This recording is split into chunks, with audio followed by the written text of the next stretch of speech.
कि सारी दुनिया को चलाता है खुदा। अरे सारी दुनिया को चलाता है खुदा, सारी दुनिया को चलाता है खुदा। अरे रात से फिर दिन को लाता है खुदा। आइए मेरे भाइयों और दोस्तों, अब हम अपने इस प्रोग्राम को और आगे बढ़ाते हैं। अल्लाह तबारक व तआला की कुरान करीम की तिलावत और नात नबी सल्लल्लाहु अलैहि वसल्लम के बाद अब हम आपको खिताबत और वाज की दुनिया के अंदर ले चलते हैं। खिताबत भी अल्लाह तबारक व तआला की तरफ से दिया हुआ बड़ा ही अजीम तोहफा है, बड़ा ही अजीम सरमाया है। खिताबत के जरिए, वाज के जरिए एक बंदा अपने माफी ज़मीर को अदा करता है और लोगों के दिलों को और लोगों के कुलूब को अपनी तरफ मायल कर लेता है। तो ये अल्लाह तबारक व तआला की तरफ से दिया हुआ अजीम तोहफा है जो किसी बंदे को अता किया जाता है। किसी शायर ने क्या खूब कहा है, खिताबत की गुलफशानी मुसल्लम है ज़माने में, खिताबत की गुलफशानी मुसल्लम है ज़माने में, ये नज्जाशी के आगे जाफर तैयार बन जाए। तो आइए मेरे भाइयों और दोस्तों, तंगिए वक्त को मद्देनजर रखते हुए हम आपके सामने एक खतीब को दावत सुखन दे रहे हैं जो हमारे ही साथियों में से हैं, हमारे आपके बीच में रहते और सहते हैं। आज हम उनके नूरानी बयानात से और नूरानी वाज़ो नसीहत को समाअत फरमाकर अपने आप को हम आप महसूस फरमाएंगे।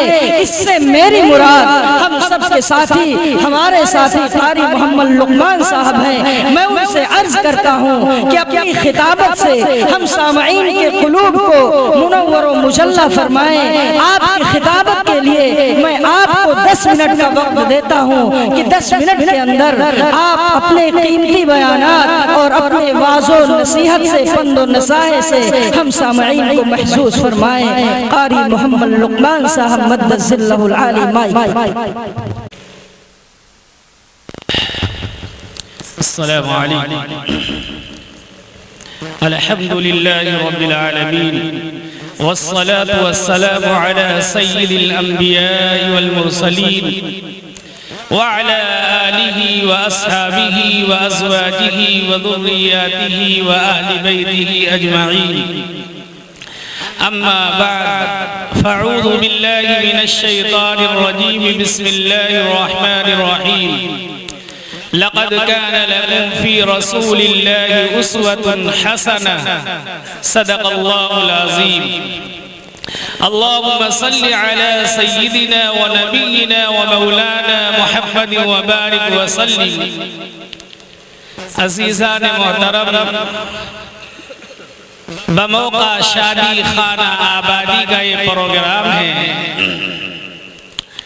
मैं न कोई मजबूर बनाकर लाया हूँ, न मेरा कोई इरादा था, बल्कि मुझे जबरदस्ती बिठाया गया है। मैं बार बार मना करता रहा क्योंकि मैंने कोई मजमून ही नहीं बनाया है। उसकी वजह यह है कि आपने अभी हजरत मुफ्ती साहब का जो है वो नात शरीफ सुना है।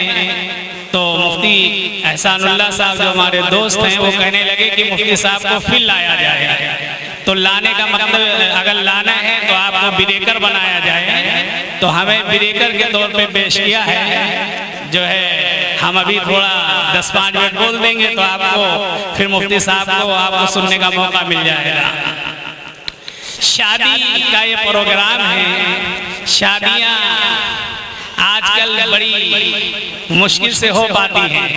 गरीब आदमी शादी जब बच्ची या बच्चा जवान होता है तो उसको डिप्रेशन में आ जाता है, टेंशन में आ जाता है। शादी एक बहुत बड़ा मसला है। घर बनाना इतना मुश्किल नहीं है, गाड़ी का खरीदना इतना मुश्किल नहीं है और ना इतनी टेंशन की बात है। लेकिन शादी का जब मसला आता है तो आदमी इतना डिप्रेशन में आता है कि दिन की राहत और रात का सुकून गायब हो जाता है। उसकी इज्जत का सवाल होता है।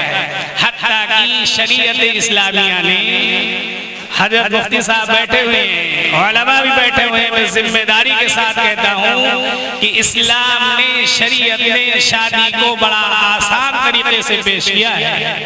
दो सहाबा थे, जा रहे थे, दोनों साथी थे और एक घर के सामने से गुजरे तो एक साथी यानी एक सहाबी दूसरे सहाबी से कहता है, हमारे नौजवानों में कुछ ऐसे अनपढ़ और जाहिल भी होते हैं जिनको अभी ये भी नहीं पता है कि सहाबा किसे कहते हैं। जिंदगी गुजर गई, मैंने वो मुल्क जो इस्लाम के नाम पे बना था, वो मुल्क जो दीन के नाम पर बना था, नबी करीम सल्लल्लाहु अलैहि वसल्लम के नाम पे बना था, मीडिया वाले 30 साल के नौजवान से पूछते हैं कि तुम्हारे नबी का क्या नाम था, तो कहता है मोहम्मद अली जीना, यानी नबी का नाम पता नहीं और नबी के वालिद माजिद का नाम पता नहीं, नबी अलैहिस्सलातु वस्सलाम की बेटियों और बीवियों और फूफियों के नाम पता नहीं। हक तो ये है कि नबी का नाम पता नहीं कि नबी किसे कहते हैं। एक को मैंने कहा कि आपके वालिद माजिद का क्या नाम था, तो उसने ये कहा कि आपके वालिद का नाम अब्दुल्ला था, माजिद का नाम अब्दुल मुत्तलिब था। ये बेदीनी का आलम है। तो दो सहाबा जा रहे हैं, एक सहाबी ने कहा कि इसमें बालिग बच्ची है और मैं उससे निकाह करना चाहता हूँ, आप मेरे शादी का पैगाम लेकर इस घर में जाएं और आप ये कहें कि हम शादी करना चाहता है मेरा दोस्त आपकी बेटी से। अगर आप ऐसा भेज देंगे तो चप्पल मिलेगा। वो सहाबा का दौर था, वो जानते थे कि ये कोई आयब नहीं है, ये कहना कोई आयब नहीं है और ये कहना कोई बुरा नहीं है। मेरा ये हक है, अगर मैं किसी बच्ची को पसंद करता हूँ तो मैं अपने निकाह का पैगाम भेज सकता हूँ। उन सहाबी ने कहा कि इसमें जो बच्ची रहती है, आप मेरे दोस्त हैं, आप मेरा पैगाम लेकर जाएं, मैं निकाह करना चाहता हूँ। वो शख्स उस घर के अंदर दाखिल हुए और कहा कि मेरा दोस्त आपकी बच्ची से निकाह का पैगाम भिजवाया है और आपकी बच्ची से निकाह करना चाहता है। तो सहाबी जो है, जो इनके दोस्त थे, ये गए तो वो भी सहाबी थे जो बच्ची के वालिद थे। उन्होंने कहा कि अगर आप चाहें तो आपके साथ मैं अपनी बच्ची का रिश्ता कर सकता हूँ। तो उन्होंने कहा मेरा ही कर दीजिए। यानी कुछ ताखीर हो गई निकलने में। जब वो सहाबी घर के बाहर आए तो उन्होंने कहा कि आपको कुछ ताखीर हो गई आने में, क्या वजह बनी? आप तो पैगाम लेकर गए थे। तो कहा कि मुझे बताते हुए शर्म आती है। उन्होंने कहा शर्म की क्या बात है, मैंने अपना पैगाम भिजवाया था शादी का, हाँ या नहीं, या तो उन्होंने कबूल कर लिया या मना कर दिया होगा, दो चीज है उसमें। शर्म की क्या बात है? कहा रिश्ता मैं तुम्हारा लेकर गया था, निकाह मेरा हो गया है। शादी इतना आसान है। मुफ्ती साहब बैठे हैं, एक लड़का बैठा हुआ है, एक लड़की बैठी हुई है। लड़के ने कह दिया, दो आदमी बैठे हैं कि मैं तुमको निकाह में लेता हूँ। लड़की ने कह दिया मैंने इस निकाह को कबूल कर लिया, निकाह हो गया। लड़की ने अगर कह दिया, जब वो कबूल कर लिया कि लड़की ने कह दिया मैं आपसे निकाह करना चाहती हूँ, लड़के ने कह दिया कि मुझे कबूल है, तो निकाह हो जाएगा। शरीयत ने इस निकाह को इतना आसान बनाया है, ये मुश्किल हमारे रस्म रिवाज ने बनाया है, बिदात और खुराफात ने बनाया है। यानी निकाह आज हमारे माशरे में बड़ा मुश्किल मसला बन गया है।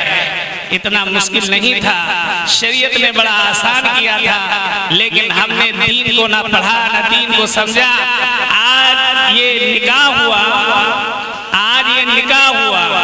शादी हुई, शादी के बाद ये प्रोग्राम हम लोगों ने रखा कि कोई प्रोग्राम रख लिया जाए जिससे कौम का, मिल्लत का भला हो। यही शादियां करने वाले कुछ ऐसे जाहिल मिलेंगे जो अपने आप को बहुत बड़े मुसलमान कहते हैं हम बड़े दीन वाले हैं, हम नबी के बड़े शहदाई हैं, नबी के बड़े चाहने वाले हैं, हम तो नबी के मतवाले हैं और बड़ा नबी का नारा लगाने वाले हैं।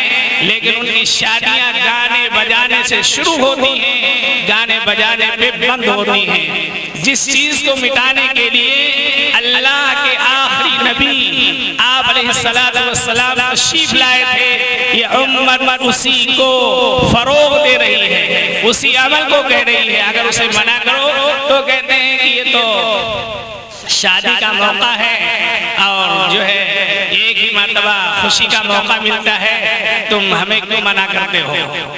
हालात ये बन चुके हैं कि अभी सोशल मीडिया और अखबार के जरिए से आपने न्यूज इलेक्ट्रॉनिक मीडिया के जरिए से आपको खबर मिली होगी कि एक आलिम दीन ने सिर्फ इस वजह से निकाह पढ़ाने के लिए मना कर दिया कि तुमने डीजे और गाने और बजाने और तुमने जो है इस तरीके से बेदीनी का माहौल बनाया है, इसलिए आप निकाह नहीं पढ़ा सकते हैं। उस आलिम दीन पर हमला किया बरातियों ने, और इतना नहीं हुआ, उसके बीवी को, उसके बच्चों को, यानी पूरे घर पे हमला करके उनको लहूलुहान कर दिया और उनको अस्पताल पहुंचा दिया गया।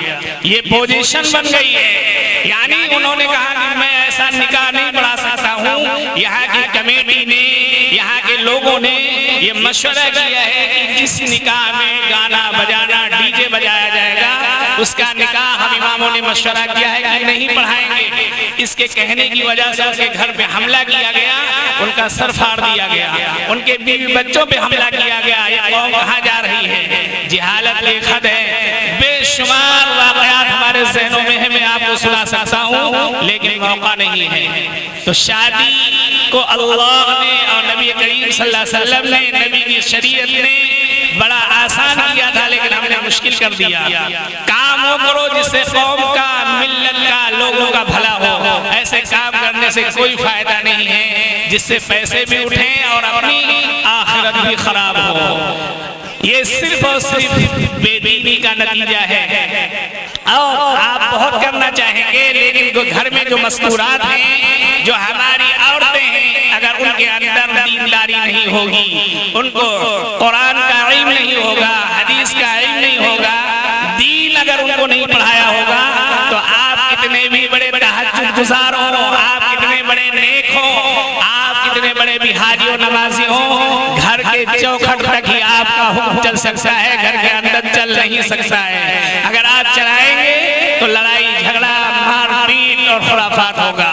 इसलिए सबसे पहले जरूरी ये है कि औरतों के अंदर दीनी बेदारी पैदा की जाए, अपनी बच्चियों को दीन पढ़ाया जाए, इनको दीन समझाया जाए, कुरान करीम का इल्म इनको दिया जाए। आपको फिर दीन पर चलना आसान हो जाएगा।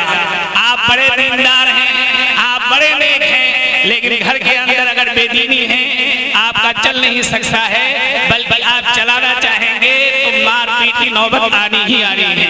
तो इसलिए हमें आपको चाहिए कि हम भी दीनदार बने और अपने घर वालों की भी फिक्र करें। अल्लाह हमें भी और आपको भी इन बातों को समझने की और समझकर अमल करने की तौफीक अता फरमाए। व आखिरु दावाना अनिल हम्दुलिल्लाहि रब्बिल आलमीन।